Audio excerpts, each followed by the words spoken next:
positive, negative sa negri body. So, kailangan, ano yun as soon as possible. Magpakonsulta ka na. The earlier, the better. Kasi, atay mo pa ba na makarating yung negri body sa utak? Eh, kung nagkaroon ka na ng aerohydrophobia, it's too late na. Once lumabas na yung symptoms? Yes, once na lumabas na. Kasi, kunwari ikaw din, sarili mo nakagat ka. Gusto mo ba'y isugal ang buhay mo? Hindi mo dapat isugal. Maski scratches lang. Kasi yung mga open wound, maski scratches lang, pwede yan na magiging portal of entry ng virus.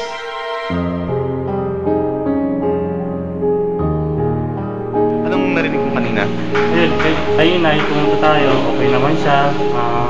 Lahat naalala niya. Ito yung asawa niya, naalala niya rin. So hindi siya amok kanina? Hindi naman siya, hindi siya nang-irritable sa okay siya kanina. And then, anong narinig mo kanina, medyo na-touch ka?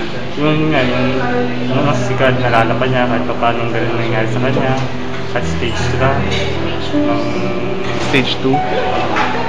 Nandun pa rin kasama nila kahit yung lahat yung kasama niya na parang tawag doon, nakalimot or nandiri? Nandiri, pero hindi naman, pero nung una, kaligtasan niya rin siyempre.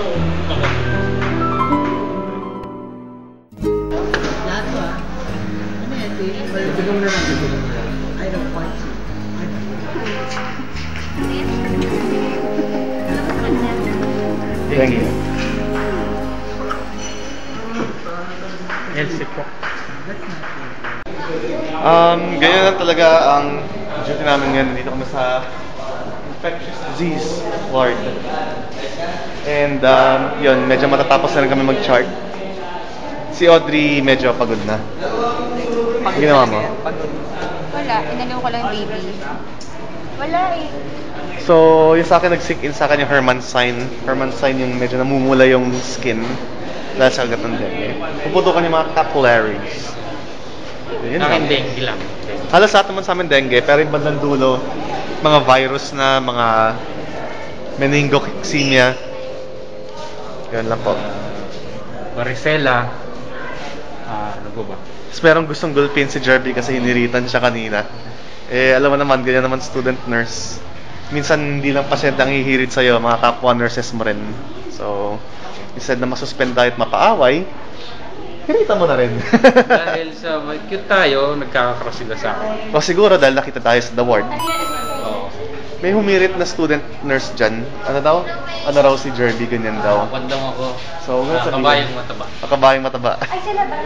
Oo, eh... Ano sabi sa'yo?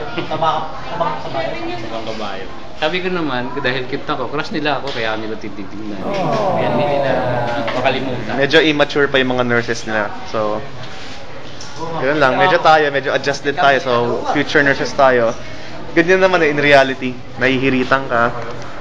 Both patient or kapwa nurses. Student nurse. Napapansin nila yung ginagawa mo, yung ginagawa nila, hindi nila napapansin. Oo. Ganun yung tao. Eh, di ko nga. Nakita mo nga, medyo charting na. 4th year na, hindi pa marunong mag-chart. Sila? Yun, oo.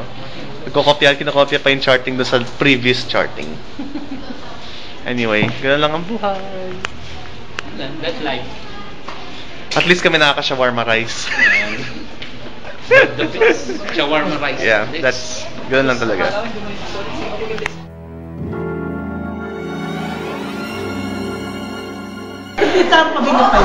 Paikot-ikot. Anyway, bibili kami ng C2 dito sa aming bagong mapa. Yan. Marami millions of viewers na nanonood. Hoy, endorse niyo ako sa next batch niyo ha. Saan? Ano naman ako picture ko na din kita. Ay.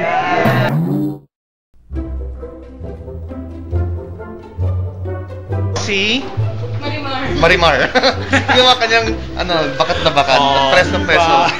Hindi siya nagmamask. Yes, I hate you, brah. Liberated woman kasi ko. O alam mo naman ako, my skin is firmer, my pores smaller, my eyelid nawala because I use total effect Olay. Medyo parental guidance yun. Parental guidance. Oo. Pasensya na, triple X kasi ko Siya bumubuhay sa ward. Yes, oo. Oo. Alam mo kasi, Buhay na buhay. kasi kailangan ko mag-sideline, kasi I have 2 kids, tapos I have 3 papa. Ano yung jobs mo? Oo, yung 3 papa ko. Ang trabaho ko, tindera sa umaga, nursing sa hapon, pokpok sa gabi. Tapos yung 3 papa ko, walang ginawa ko, sisipsipin ang pera ko. Pero okay lang yun, sinisipsip ko din sila.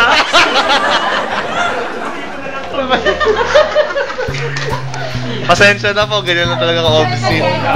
Anyway, thank you po kay Marimar. Ganyan lang, alam mo naman si Jerby, di ba? Oo, di ba?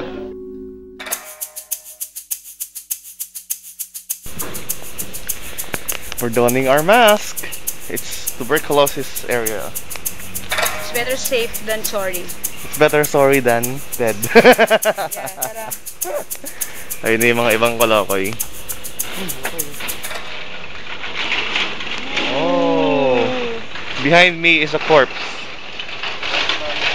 Passed away from... Oh yeah! Oh yeah, dead body. Dear Bernard. It's somebody passed away from TB.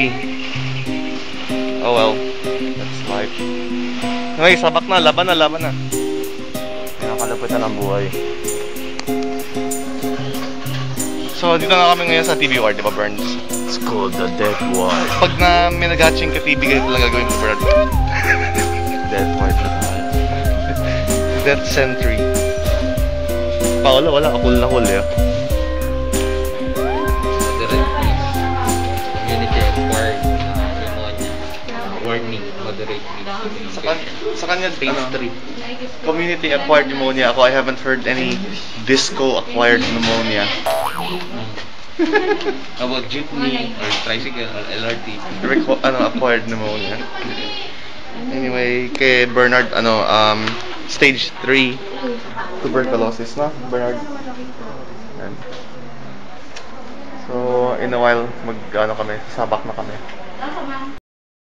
Minsan talaga agawan ng case. Hindi naman agawan ng case, pero minsan umuusyoso para may makitang case. So, ganito lang ginagawa namin. Ako na sumisilip sa anong procedure? CTT. CTT.